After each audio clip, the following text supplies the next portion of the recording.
स्वागत है आपका नई धारा रेडियो की एक और पॉडकास्ट श्रृंखला में। यह श्रृंखला नई धारा के संस्थापक श्री उदयराज सिंह जी के साहित्य को समर्पित है। उदयराज जी के इस जन्मशती वर्ष में हम उनकी अमूल्य साहित्यिक धरोहर आप तक लेकर आ रहे हैं इस पॉडकास्ट के माध्यम से। सुनना न भूलें नई धारा रेडियो पर।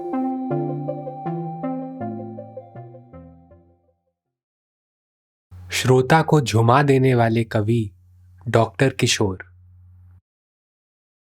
डॉक्टर श्यामानंद किशोर को मैं सन 1951-52 से जानता था, जब वे मुजफ्फरपुर में एमए के छात्र थे। हिंदी उनका विषय था और एक बार मैं श्री राज राजेश्वरी हिंदी साहित्य परिषद सूर्यपुरा के वार्षिकोत्सव पर आयोजित एक वृहद कवि सम्मेलन के अवसर पर उन्हें वहां ले गया। बात ऐसी थी कि नारायण भाई यानी स्वर्गीय कवि बृजकिशोर नारायण मेरे परम मित्रों में से एक थे और उन्हें ही कवि सम्मेलन वहां आयोजित करने का भार भी सौंप देता था।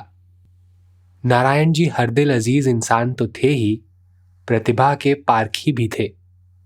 उन्होंने मुझसे कहा, रुद्र जी, गोपाल वल्लभ, परिमल जी आदि तो चल ही रहे हैं, मुजफ्फरपुर में एक छात्र कवि किशोर को भी बुला लेता हूं।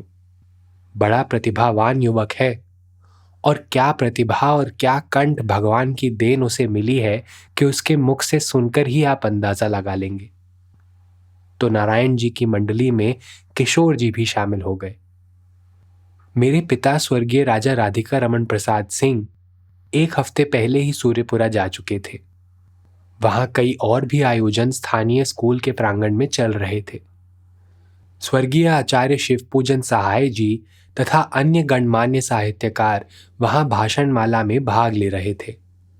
मैं एक दिन पहले गया। कविगण कवि सम्मेलन के ही दिन टैक्सी द्वारा पहुंचे।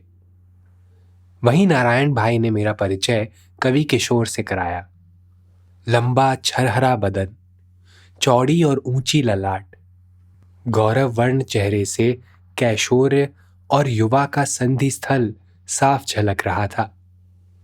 मेरा परिचय पाते ही मेरे पैरों पर हठात वे झुक गए, किंतु मैंने उन्हें गले से लगा लिया।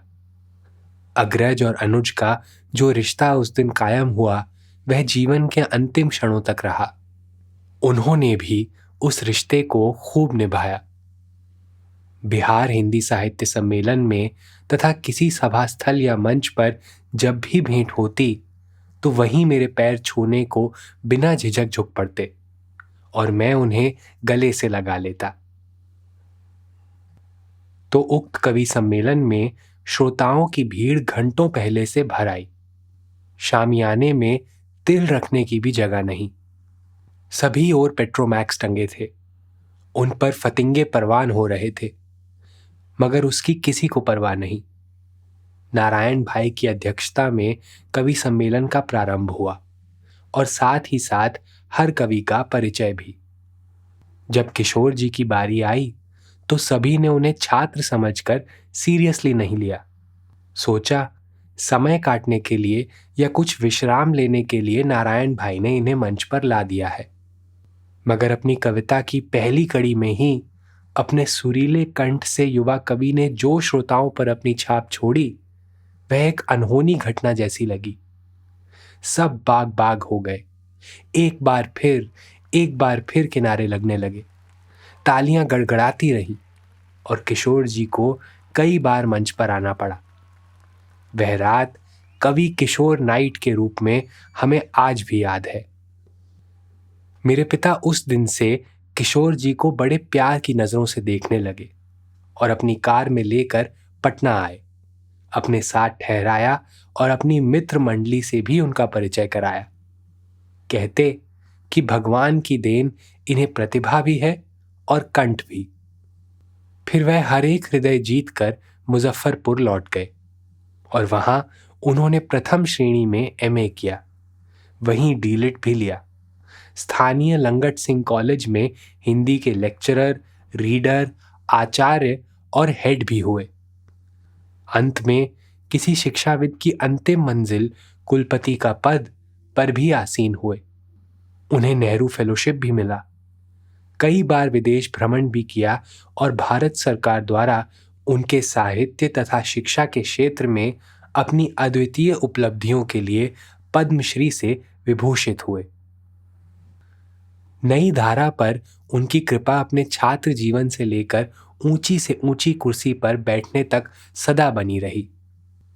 हरेक के हृदय को जीत लेने की कला उनकी अद्भुत थी और कलम और जबान पर उनका समान अधिकार था।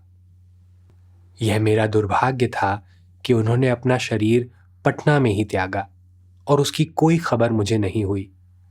यदि खबर मिल जाती तो मुझे भी उनके अंतिम दर्शन हो जाते। भगवान ने उन्हें लंबी आयु न दी, मगर लंबी कीर्ति और कृति तो दी।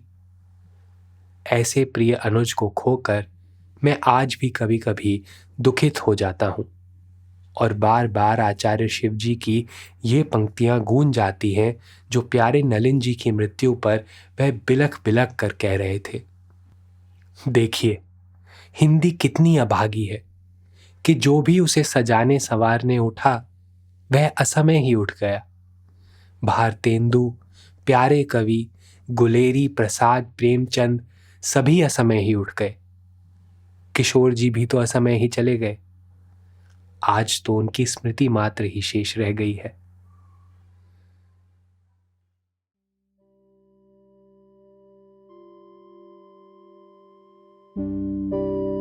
इस पॉडकास्ट को सुनने के लिए आपका धन्यवाद। हम आशा करते हैं कि हमारी ये प्रस्तुति आपको जरूर पसंद आई होगी। अन्य पॉडकास्ट्स, वीडियो इंटरव्यूज आदि के लिए नई धारा को सभी सोशल मीडिया प्लेटफॉर्म्स पर फॉलो करें। जल्द ही आपसे फिर मुलाकात होगी। धन्यवाद।